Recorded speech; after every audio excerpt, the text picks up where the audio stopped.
হরে কৃষ্ণা, রাধে রাধে। সকলকে আদিদেবের পরিবারে স্বাগত জানাই। তো আজকের এই ভিডিওতে তোমাদের সাথে আমি আলোচনা করব বা তুলে ধরবো যে কীভাবে চন্দনযাত্রা চলাকালীন আমি গোপাল সেবা করছি। তো নিত্যদিনের মতো আজও গোপালকে আমি ভালো করে ঘুম থেকে এখানে তুলছি। আর এই যে গোপুটাকে দেখছো না, এই গোপুটা নতুন আমাদের বাড়িতে এসছে। আর এনার অঙ্গরা কিন্তু আমিই করেছি। যদি তোমাদের কারোর পছন্দ হয় তাহলে আমার দিক থেকে কিন্তু অঙ্গরা করাতে পারো তোমরা। তো দেখো বাবুরা কিন্তু এখানে উঠে পড়েছে, চলো ওদেরকে এবারে সিংহাসনে বসিয়ে দিই। তো চলো দেখো বাবুদেরকে আমি এখানে সিংহাসনে বসিয়ে দিয়েছি। এখানে দেখো সব গোপাল সোনারাই আছে।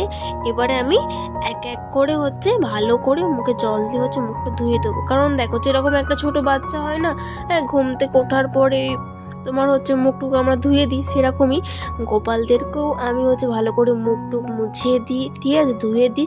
তারপরে খাবার দিই, বুঝলে। তো এখানে গোপাল সোনাদের ভালো করে মুখটা আমি মুছিয়ে দিয়েছি। আর সকালে আমি দিয়েছিলাম লাড্ডু। দেখো যখন যেরকম থাকে তখন আমি কিন্তু সেরকমই বাবুকে কিন্তু ভোগ দিই। অনেকেও জিজ্ঞাসা করো যে দিদি সকালে আমি কী দেবো, কি দেয়া যাবে, যেটা থাকবে সেটাই দিই, বুঝলে। সকালের পর তারপরে দুপুরে 12টার দিক করে বাবুদের আমি এখানে স্নান করিয়ে দিচ্ছি। দেখো ভালো করে স্নান করানোর পর ওদের গায়ে আমি চন্দন লাগিয়ে দেবো, বুঝলে। বাবুদের এখানে স্নান কিন্তু পুরো কমপ্লিট। এবারে ওদের গায়ে আমি চন্দন লাগিয়ে দিয়েছি। দেখো আদিদেবের গায়ে আমি চন্দন লাগিয়ে দিয়েছি। আর বাঁ দিকে লিখে দিয়েছি রাধা নাম। কেমন লাগছে বলো? হ্যাঁ, একদম কিউট লাগছে তো। আর দেখো ওর মুখে হাসি, দেখো খুব খুশি।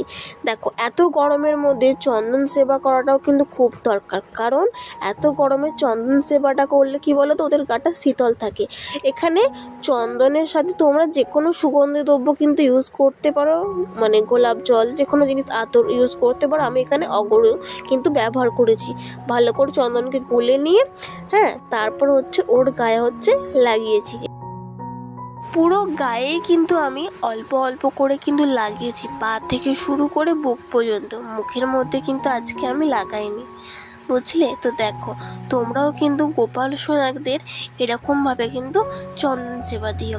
তো দেখো আরও যে গোপাল সোনারা ছিল তাদের গায়ে তো আমি একটু একটু করে লাগিয়ে দিয়েছি, কারণ গরমটা না অনেকটা বেড়েছে। আর এই চন্দন যাত্রা অক্ষয় তৃতীয়া থেকে শুরু হয়েছে, টানা 21 দিন চলবে। তো দেখো বাবুদের এখানে চন্দন সেবা কিন্তু পুরো কমপ্লিট।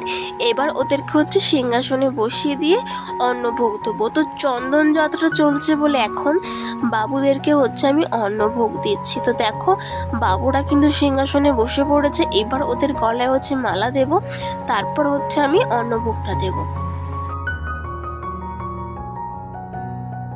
তো এখানে এক এক করে ভগবানকে আমি এখানে ফুল অর্পণ করছি, বুঝলে। আর চন্দন যাত্রা চলছে বলে এখন অন্নভোগ দিচ্ছি, প্রথমেই বললাম। অনেকেও কোয়েশ্চেন করো দিদি আমাদের তো সেরকম অবস্থা না, তাহলে আমি কি দেব? যেটা থাকবে যতটুকু তোমার সামর্থ্য তাই দিও। আমাদের বাড়িতে যা হয় নিরামিষের মধ্যে আমি তাই ওকে করে দিই, যা থাকে তাই করে দিই। ওরকম না যে ভালো মন্দ সবসময় করে দিতে হবে। আমার যতটুকু সামর্থ্য আমি ততটুকুই করে দিই। যেমন ওই দিনকে আমি দিয়েছিলাম বেগুন ভাজা, কুমড়ো ভাজা, আর তোমার ঝিঙে আলুর ঝোল, ব্যাস এটুকুই দিয়েছিলাম। যা আমরা খাই তাই আমি দিই, বুঝলে। যতটুকু পারি ততটুকুই করি আমি।